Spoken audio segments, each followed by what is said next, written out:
Alors, donc je suis avec un lecteur de la Bibliothèque nationale qui s'appelle Mathieu Madresse et je voudrais que vous nous racontiez un peu votre itinéraire de lecture et ce que ça vous apporte de lire ces ouvrages à la BNF, enfin, comment vous faites vos choix et est-ce que vous prenez des notes, est-ce que vous avez...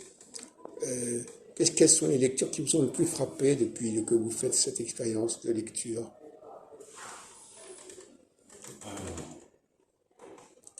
Qu'est-ce qui a été le plus enrichissant dans vos lectures ou alors même dans les vidéos que vous avez pu voir, je ne sais pas.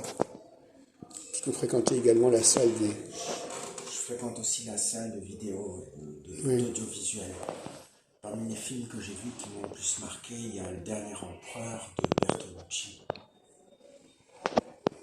Lequel? Le Dernier Empereur. Ah oui, bien sûr, oui. Alors, pourquoi ça vous a marqué ce film sur la Chine et tout? Parce que à cause des costumes, du décor,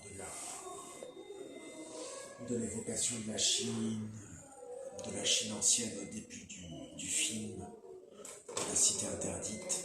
Et actuellement, vous êtes en train de lire des bouquins sur la Chine. En fait, là, je les ai rendus, en fait, parce qu'ils étaient un peu trop austères pour nous.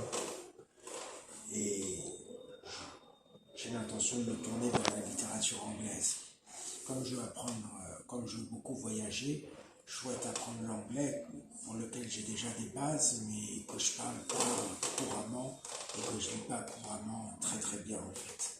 Et je veux au moins être parfaitement bilingue à défaut de Alors pouvoir comment apprendre allez-vous d'autres langues. procéder pour améliorer votre anglais, Mathieu? Comment je vais procéder? C'est simple. Je vais aller dans le rayon, dans la salle littérature étrangère, parmi les rayonnages de littérature anglaise. Je vais commencer d'abord par des choses pas trop difficiles, comme par exemple le livre de la jungle de Kipling ou les romans de Jane Austen. En anglais? Je vais prendre en anglais et je vais prendre la version française côte à côte, les deux livres face à face, avec sur mon bureau à gauche le dictionnaire anglais-français, français-anglais.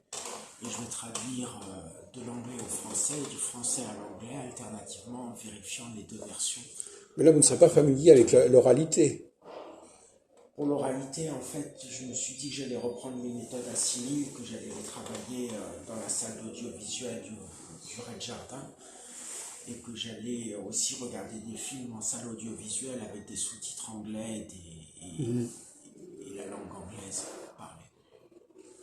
Et j'ai l'intention l'année prochaine de m'inscrire à une méthode d'anglais qui s'appelle Wall Street English. Oui, bien sûr, oui.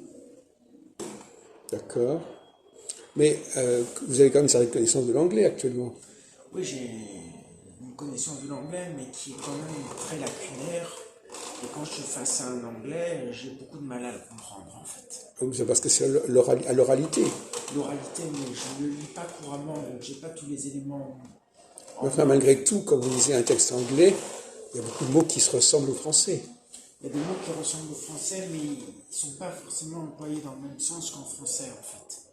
Souvent, quand Il y a même. une polysémie qui ne recouvre pas forcément la polysémie française d'un mot anglais qui ressemble au Pouvez-vous me donner français. un exemple, s'il vous plaît, de cette difficulté?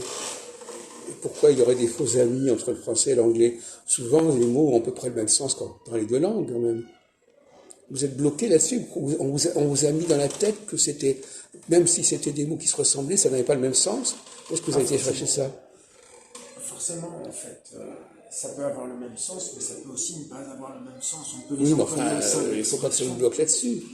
On peut les employer au sein d'expressions idiomatiques qui ne sont pas les mêmes qu'en Donnez-moi français. un exemple, s'il vous plaît, de ces J'ai pas une différences. connaissance. Parce que c'est souvent ce que les professeurs d'anglais disent, ils mettent ça dans la tête de leurs élèves. Attention, oui, mais ça n'a pas le même sens, c'est des faux amis, etc. Je pense effectivement qu'ils ont raison, parce qu'une langue ne peut pas être exactement le calque d'une autre, en fait. Bah écoutez, si c'est un emprunt, parce que vous Oui, mais n'oubliez il y pas a que... la distance des siècles. Il y a des siècles qui ont travaillé pour faire des glissements de sens et tout. Bon, là, c'est intéressant ce que vous dites, parce que franchement, c'est exceptionnel, le cas que vous signalez, exceptionnel. Donc il faudrait que vous mettiez dans la tête, au contraire, que quand vous voyez un mot quand vous voyez une série de mots français dans un texte, ça a plus ou moins le même sens qu'en français et en anglais. Mais il y a beaucoup de mots d'anglais qui ne ressemblent pas au français aussi, comme pour, par exemple, qui veut dire le feulement du tigre, par exemple, des trucs comme ça. Non, mais statistiquement, il y a suffisamment de mots Je sais pas, peut-être qui que ressemblent. Quand vous avez un article en français, en anglais, il y a énormément de mots qui se ressemblent et qui vous donnent déjà une idée claire du sens du texte. Et d'autre part, vous avez quand même quelques connaissances de l'anglais non français. Vous connaissez le pronom personnel, on va dire, vous connaissez un certain nombre de choses. Oui. En fin de compte, même Mais avec je ne suis pas parfaitement bilingue. Et j'aimerais bien... il ne s'agit pas d'être bilingue, il s'agit de pouvoir passer facilement d'une langue dans une autre. J'aimerais bien passer facilement de l'anglais au français, ce qui n'est pas le cas à l'heure actuelle.